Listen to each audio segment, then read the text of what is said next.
বন্ধুরা দেখতে পাচ্ছি সেই মধুওয়ালা ভাই বিগত কয়েকদিন যাবৎ নানান বাধা বিপত্তির মধ্যে দিয়ে এরকম জীবনযাপন পার হচ্ছে এবং সুন্দরবনে মধু ভেঙেছে এই মধু ভাই এবং এমনকি ভ্যান চালিয়েছে। ভ্যান চালানোর বর্ণনা দ্বিতীয় পার্টে আছে, ফার্স্ট পার্টে আছে কীভাবে মধু ভেঙেছিল সুন্দরবনে গিয়ে।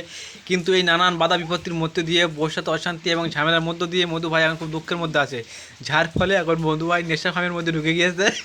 তো মধু ভাই তুমি বলো, তুমি নেশা ফাম কী করেছো, কী নেশা করেছো? দিলবাগ, সিগারেট, পান মশলা, তেরঙ্গা, তাহলে শুধু কী খাচ্ছ? শুধু বিড়ি। এবার এলাকায় বিড়ি খাওয়ার পেছনে একটা গোপন রহস্য আছে, এলো খুবই দুঃখের মধ্যে দিয়ে আছে। এ ভাইকে দেখে মনে হয় না কিন্তু কতটা কষ্ট এই ভাইয়ের মনে, কেননা ভাই বিয়ে করে বাড়ির দিক থেকে নানান চাপে বিয়ে দিচ্ছে, সেই দুঃখী হয়ে এখন বিড়ির মধ্যে ঢুকে গিয়েছে। রেগুলার বিড়ি ভাই ক প্যাকেট করে যায়? 1 প্যাকেট। রেগুলার বিড়ি 1 প্যাকেট, 1.5 প্যাকেট করে বিড়ি যায় এই ভাই।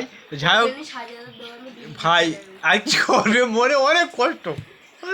বাড়ি করেছে, ঘর করেছে 3খানা, ছেলে 4খানা, কিন্তু মধুবার জন্য কোনো ঘর দেয়নি, 3টে। কতটা কষ্ট তোমরা না দেখলে বুঝতে পারবে না।